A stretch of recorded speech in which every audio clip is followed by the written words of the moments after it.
Porque ao mesmo tempo que pregadora famosinha estava lá entregando o recado para essas pessoas que estão vivendo do jeito que a gente vivia lá no mundo, e vídeos depois aparece o cara enchendo a garganta e o bucho dos outros de cachaça e fazendo festinhas. Então eu não acredito nesse tipo de evangelho.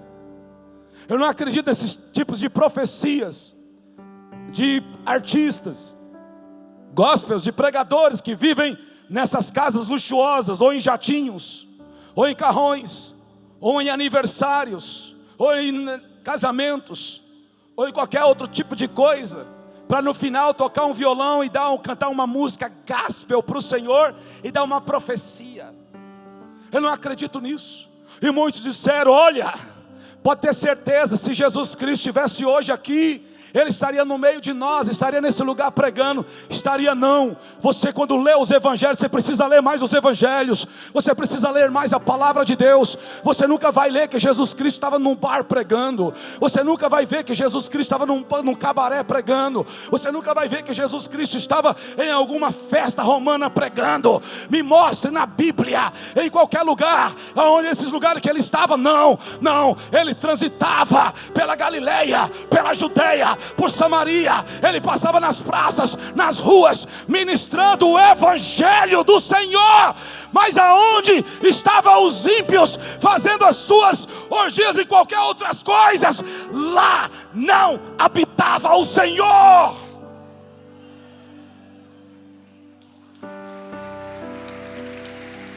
Me mostre que o Senhor estava em alguma boate. Prove para mim na Bíblia que Ele estava em algum bar. Pastor, mas tem um texto lá que Ele foi na casa. Ele foi aonde? Ele foi na casa de Mateus. E tinha um monte de pessoas. Sim, Ele foi na casa.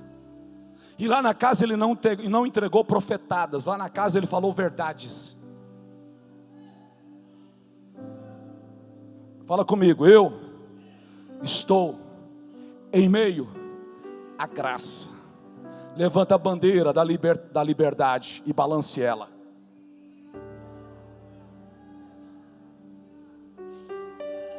Defrauda, você pode defraudar a bandeira de um lado para o outro, amém? Amém? Balance a bandeira de um lado para o outro. Fala: eu tenho vida, eu sou liberto. Cadê os que estão? Jeová Nissim é a nossa bandeira. Jeová Nissim é a nossa bandeira. Quantos creem que Jeová Nissim é a tua bandeira? Pode dar um glória a Deus.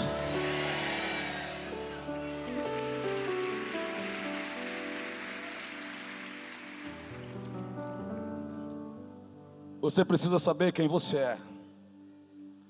Fala comigo: eu preciso saber de fato e de verdade quem eu sou. É necessário haver uma mudança de mente, pastores. Eu peguei essa história nesse livro, achei interessante, e eu vou contar aqui. Um fato dentro da história dos Estados Unidos, que fala sobre a abolição da escravatura dos Estados Unidos na América, e que foi um alto custo sobre aquela nação, para que eles fossem libertos, para que os escravos fossem libertos. Aconteceu uma guerra civil. Foi necessário uma guerra civil. Os estados do norte contra os estados do sul, os estados do sul contra os estados do norte. E também o 16º presidente americano, chamado Abraham Lincoln, ele foi assassinado. Então, para que houvesse a libertação dos escravos dos Estados Unidos, aconteceu coisas que mancharam a história dos Estados Unidos. Primeiro, uma guerra civil. Segundo, um dos maiores presidentes americanos foi assassinado, foi morto, Abraham Lincoln. Porém, a 13ª emenda da Constituição, que validava a escravidão, foi legalmente abolida. A 13ª emenda da Constituição americana, que validava, isto é, você pode ter escravos, Ao final dessa guerra civil, essa emenda foi abolida, foi arrancada, foi tirada. E em 18 de dezembro de 1865, no entanto, a vasta maioria dos escravos do sul, que havia sido legalmente libertados, continuaram vivendo sob o regime da escravidão. Eu vou repetir. A imensa maioria dos escravos, mesmo legalmente sendo libertos, continuaram vivendo sob o regime da escravidão nos estados do sul. Alabama, Carolina do Norte, Flórida e outros mais lá. E um escravo dos estados do Alabama disse: eu não sei nada sobre Abraham Lincoln e sobre a libertação que aconteceu. Eu não sei nada sobre isso. E isso é trágico, sim ou não? Sim ou não? A 13ª emenda da Constituição americana, que validava a escravidão, e que dizia: você pode escravizar os negros. Lá nos Estados Unidos você não pode chamar de negro. Se você chamar alguém de negro é racismo. Lá é preto. Você tem que chamar de black, preto. E tá certo, cor branca e cor preta. Negro é coisa negativa. Então lá nos Estados Unidos, se você for para lá um dia, não chama ninguém de negro lá não, senão você é preso. Lá eles têm orgulho de dizer: nós somos preto. Essa é a nossa cor. E lá não tem mimimi não. Eles falam assim: nós somos preto. Aqui chama. Eles se orgulham da sua história, da sua libertação. Então entenda uma coisa: uma guerra foi travada. Fala comigo, uma guerra aconteceu. Um presidente foi assassinado, para que a Constituição abolisse aquele artigo e abolisse aquela emenda e viesse uma outra emenda na Constituição americana. Todas as pessoas que são escravas estão libertas. Todos os escravos estão livres. Foram legalmente alforriados. Só que muitos, fala comigo, muitos ainda viviam como escravos. Eles não tinham ideia. Viviam na ignorância. Por isso que eu e você, nós precisamos buscar o conhecimento da palavra de Deus. O que está escrito lá em Oséias capítulo 4, versículo 6? Olha o que diz a palavra de Deus: eis que o meu povo está sendo arruinado. Versão King James, agora eu estou na King James aqui. Eis que o meu povo está sendo arruinado, porque lhe falta conhecimento da palavra. Fala comigo, eu preciso conhecer mais a palavra de Deus. Levanta a sua mão direita, pelo amor de Deus, diga assim: eu preciso conhecer mais a palavra de Deus. Quantos daqui em diante vão fazer esforço para ler mais a Bíblia? Para buscar mais a Bíblia, se alimentar mais da palavra? Olha o que Deus está falando. Deus está falando pela boca do profeta: eis que o meu povo está sendo arruinado, porque lhe falta conhecimento da palavra. Porquanto fostes negligentes no ensino. Agora ele vai cobrar dos sacerdotes. Olha aí, pastores, Deus vai cobrar. Para quem mais é dado, mais será cobrado. Porque fosse negligentes no ensino, eu também vos rejeitarei, a fim de que não mais sejais sacerdotes diante de mim, visto que vos esquecestes da Torá, a lei do teu Elohim Deus. Eis que eu também ignorarei vossos filhos. Isso aqui é muito sério. Eu quando leio esse texto eu me estremeço, porque as pessoas pegam só a parte A do versículo. O meu povo perece por falta de conhecimento. Mas o porquê que o povo estão perecendo por falta de conhecimento? Naquela época os sacerdotes, que são os pastores de hoje, estavam negligenciando Em vez de ensinar a palavra, estavam fazendo campanha de prosperidade. Em vez de ensinar a palavra, estavam falando de como ficar rico. Inventaram uma história de coach. Em vez de ensinar a palavra, estavam gritando em todo o tempo: receba, receba, receba, receba. Em vez de ensinar a palavra, estavam fazendo performance em cima do altar. Em vez de ensinar a palavra, estavam vendendo azeitona ungida, pé de cabra ungido, tijolo ungido, cueca ungida, calcinha ungida, toalha ungida, sapato ungido, chulé ungido, tênis ungido,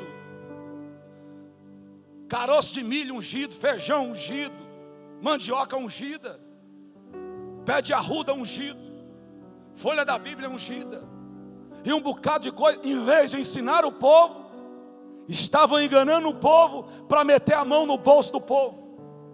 E tem uma coisa: dê o que o povo quer ouvir, e você vai extrair dele o que eles nunca imaginaram dar. Por isso que alguns dão carro, dão casa, dão tudo, porque são mercenários. O maior mercenário não é o que está com o microfone na mão, é aquele que dá tudo. Porque, pelo amor de Deus, eu vou dar o carro, vou ganhar uma concessionária. Vai! Caiu no conto do vigário, caiu no 7-1. Então meu povo perece por falta de conhecimento. Por que que Satanás luta em todo o tempo todo, para criar entretenimento, para nos entreter? Com qual objetivo? Com o objetivo de nos impedir de que nós busquemos o conhecimento. Eu não me meto em história de política, e nem gosto, mas eu também não sou tampado. Tem um único filósofo brasileiro, faleceu há muito tempo. Existe uma história antes e depois de um homem chamado Olavo de Carvalho, que foi perseguido por aí. Mas através das suas lives, através dos seus ensinamentos, ele ajudou a destravar a mente de milhões e milhões de jovens. E apareceu outro grupo de pessoas dessa nação para questionar. E os questionamentos são importantes. Sim ou não? Então o questionamento faz as pessoas pensarem. É muito ruim pessoas alienadas. Deus não quer alienar você. Deus quer que você tenha uma visão de águia. Amém? Porque vocês viram que está acontecendo há anos atrás, nessas universidades, estavam fazendo arte. Olha o tipo de arte. Um monte de supostos, os homens fazendo uma arte, cada um com o dedo no orifício do outro e rodando, e era arte.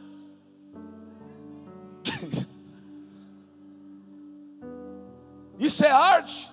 Isso na universidade, nas escolas. Olha o que estão ensinando, meu irmão. Misericórdia. Miseriqueima. Amém? Olha a arte que estavam ensinando.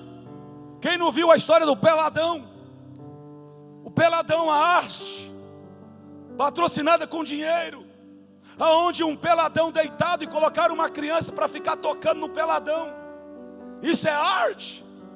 Isso é arte. Isso é arte. Agora você ensina biblicamente que isso é uma transgressão, isso é imoral, aí você é perseguido. Enquanto estamos perseguindo aqueles que querem ensinar a verdade, valores, são perseguidos. Mas quando numa escola de crianças colocaram o cavalo tarado, quem viu essa história do cavalo taradão? Saiu aí nas internets. O cavalo taradão montando em cima do outro e fazendo cenas de taradagem.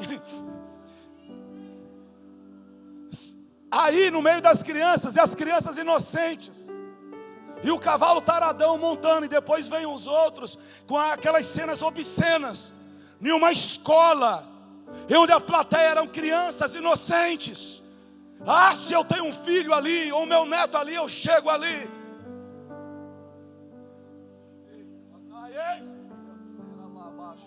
O que você faria, pastor? Eu ia pegar e levar para casa, meu. Pronto. Vocês estão entendendo? O que o sistema do diabo quer colocar goela abaixo no meio da sociedade? Relativismo, não. Você não é um menino. A sua mãe, o seu pai diz que você é um menino, mas você não é. Você precisa desabrochar. Você precisa ter umas experiências. Você precisa tocar na genitália, no genital daquele dali. Faz um negócio aqui, aí você vai sentir aí você sentiu, aí você vai crescer, vai desenvolver, aí você vai saber o que você é. É isso que estão ensinando. Então são as táticas malignas e as táticas diabólicas, que começou lá nas universidades, faculdades, desceu para o colégio, agora chegou nas crianças. Só que Deus está levantando um povo de mente aberta, de um povo que vai ensinar o seu filho: você é macho. Vai ensinar a sua filha: você é uma menina, você é uma guerreira. Nós não somos escravos, nós somos livres.